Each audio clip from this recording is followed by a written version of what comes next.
आज के इस वीडियो में हम आपको बताएंगे कि किस तरह से आप एक ही साड़ी को एक ही लंबी पट्टी में फाड़कर किस तरह से इस तरह से आप गोला बना सकते हैं। तो इस तरह से आप साड़ी को फाड़ेंगे तो इसमें कहीं भी जॉइंट नहीं लगाना पड़ेगा। एक साड़ी को फाड़कर एक ही लंबी पट्टी में आप इस तरह से गोला बना सकते हैं। तो जब हम सिलाई वाला पायदान बनाते हैं तो हम साड़ी को फाड़कर इस तरह से गोला बनाकर रख लेते हैं, जिससे कि ये पट्टियां आपस में उलझती नहीं है और पायदान बनाने में भी आसानी रहती है। अगर आपको सिलाई वाले पायदान सीखना है तो हम आपको इस वीडियो के डिस्क्रिप्शन बॉक्स में लिंक दे देंगे हमारे डोरमेट मेकिंग प्लेलिस्ट का। तो आप वहां से आपको 60 से ज्यादा डिजाइन मिल जाएंगी सिलाई वाले पायदान की, तो आप वहां से देख सकते हैं। तो हम आपको बताएंगे कि किस तरह से आप फाड़कर इसे इस तरह से गोला बना सकते हैं।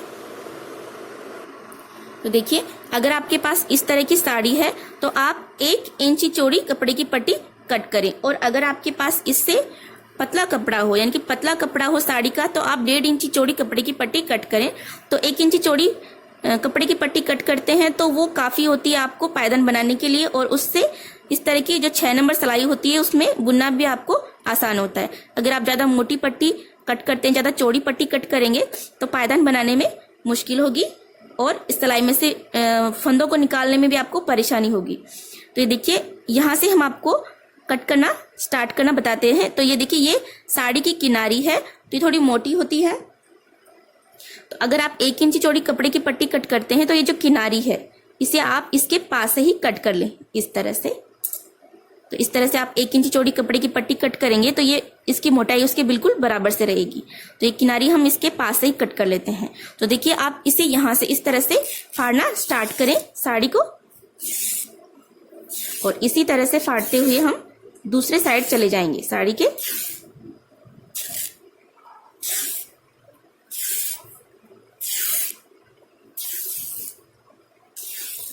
तो ये देखिए, यहां हम दूसरे साइड आ गए हैं। तो यहां से अब हमने इसे देखिए कट करके हमने इसे अलग नहीं किया है। थोड़ा सा आप कपड़ा रख लें यहाँ पे। तो देखिए, यहाँ से थोड़ा सा ज्यादा फट गया है ये, तो लगभग 1 इंची आपको रखना है इस साइड। ठीक है, तो अब हमने ये जो पट्टी हमने कट कर ली है, ये देखिए, ये जो हमने फाड़ ली है कपड़े की पट्टी, इसे हम रोल करेंगे। तो देखिए, यहां से इस किनारे को हम पकड़ेंगे इस तरह से पकड़ना है आपको इसे, और इस तरह से ये अंगूठा और एक छोटी वाली उंगली इस पर आपको इस तरह से इसे लपेटना है। ये देखिए, इस तरह से लपेटें इसे। तो इसे आप 10-11 बार इस तरह से लपेट लें, और उसके बाद में आप इसे इस तरह से पकड़ें, और अब इस पट्टी को आप इसके ऊपर इस तरह से लपेटें। ये देखिए, इस तरह से लपेटना है। अब इस साइड लपेटें, तो इसी तरह से लपेट लें इसे।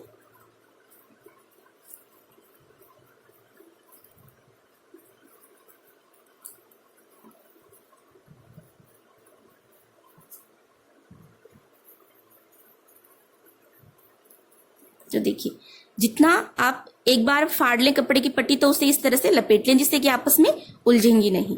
तो अब हमने ये पट्टी कट कर ली, अब हम यहां से कट करेंगे। तो देखिए, हम लगभग 1 इंची चौड़ी कपड़े की पट्टी कट करेंगे। तो इस तरह से हम 1 इंची पर इस तरह से कट लगाएंगे। तो आप अंदाज से भी कट कर सकते हैं या फिर इन स्टेप को इस तरह से रख के कट कर सकते हैं। देखिए, हमने 1 इंची चौड़ी कपड़े की पट्टी कट की, तो यहां पर हमने एक छोटा सा कट लगा लिया है इस तरह से साड़ी पर। तो ये देखिए, ये हमने कट लगाया। अब यहां से हम इस कपड़े की पट्टी को इस तरह से पकड़कर खींचेंगे। तो इसी तरह से हम इसे फाड़ लेंगे। ये बिल्कुल बराबर से फटेगी साड़ी की पट्टी। तो देखिए, इसी तरह से फाड़ते हुए हम दूसरे साइड जाएंगे।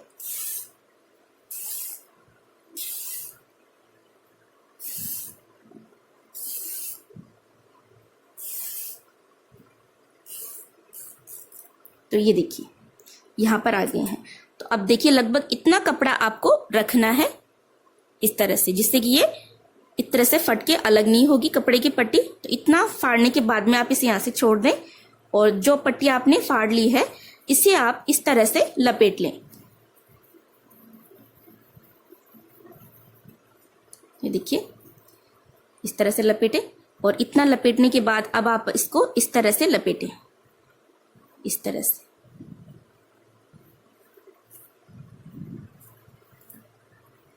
तो इसे आप इस तरह से बिल्कुल टाइट लपेट लें, इसे लूज नहीं छोड़ें बिल्कुल भी। इस तरह से कपड़े की पट्टी को थोड़ा सा खींच के लपेट लें इस पे, जिससे कि गोला एकदम टाइट बनेगा। तो इस तरह से इसे लपेटते जाएं और इसे इस तरह से घुमाते जाएं। ये देखिए इस तरह से। तो यह पट्टी हमने लपेट ली है। अब यहां से हम दूसरे कपड़े की पट्टी कट करेंगे। तो फिर से हम यहाँ पर लगभग 1 इंच पर हम इस तरह से कट लगाएंगे। तो ये देखिए, ये हमने कट लगाया, लगभग इतना बड़ा आप कट लगा लें और इस तरह से आप कपड़े की पट्टी को खींचकर फाड़ लें। तो इसी तरह से फाड़ते हुए हम दूसरे साइड जाएंगे। तो इस तरह से फाड़ने से कहीं पर भी आपको साड़ी में गांठ नहीं लगानी पड़ती है, जॉइंट नहीं लगाना पड़ता है कपड़े की पट्टी को जॉइंट करने के लिए। तो पायदान बनाने में सफाई रहती है, कहीं भी गांठ नहीं आती है पायदान में। तो ये देखिए यहां तक हम आ गए हैं। तो लगभग इतना कपड़ा हम छोड़ देंगे। तो हमने इसे फाड़ के अलग नहीं किया है, देखिए यहां से। अब जो कपड़े की पट्टी हमने फाड़ ली है, इसे हम इस तरह से लपेट लेंगे। तो एक पट्टी फाड़ते ही आप लपेट लें इस तरह से, ये उलझेंगी नहीं और जो धागे निकल जाते हैं साड़ी में फाड़ते टाइम, वो भी आपस में इस पट्टी को उलझाएंगे नहीं। तो इसी तरह से लपेट लेते हैं इसे बिल्कुल खींच के। देखिए इसी तरह से बिल्कुल खींच के इसे टाइट टाइट लपेट लें।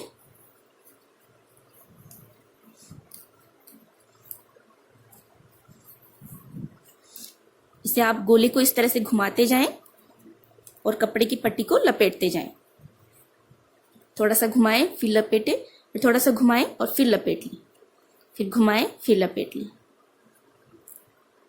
देखिए इसी तरह से लपेटते हुए हम गोला बना लेंगे। जितना बड़ा बनाना चाहें उतना, पूरी साड़ी से आप चाहें तो एक गोला भी बना सकते हैं, या फिर आपको हाथ में पकड़ने में परेशानी हो तो इस तरह से गोला बड़ा बन जाए तो आप चाहें तो 2 गोले भी बना सकते हैं। तो ये देखिए हम आपको इस पूरी साड़ी से एक ही गोला बनाकर दिखाएंगे। अब यहां से फिर से हम लगभग 1 इंच पर कट लगाएंगे इस तरह से। तो इसी तरह से हम बना लेंगे ये गोला।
ये देखिए इस तरह से ये हमने पूरी साड़ी को फाड़कर एक गोले में इसको लपेट लिया है। अगर आपके पास साड़ी में एक ही कलर ना हो, अलग अलग कलर हो, तो आप इस तरह से अलग अलग कलर के अलग अलग गोले बनाकर तैयार कर लें। तो जब हम पायदान बनाते हैं तो इस तरह से अलग अलग गोले से हम अलग अलग डिजाइन बना सकते हैं पायदान के अंदर। तो तो अगर आप भी और नए सिलाई वाले पायदान सीखना चाहते हैं, पुरानी साड़ी से जो हम पायदान बनाते हैं, तो आप और नए डिजाइन सीखना चाहते हैं तो हमारे चैनल को भी सब्सक्राइब कर लीजिए। साथ ही सब्सक्राइब बटन के पास में जो बेल आइकन का बटन है उस पर भी प्रेस कीजिएगा, जिससे कि हम जैसे ही कोई नई डिजाइन अपलोड करेंगे तो आपको उसका नोटिफिकेशन मिल जाएगा।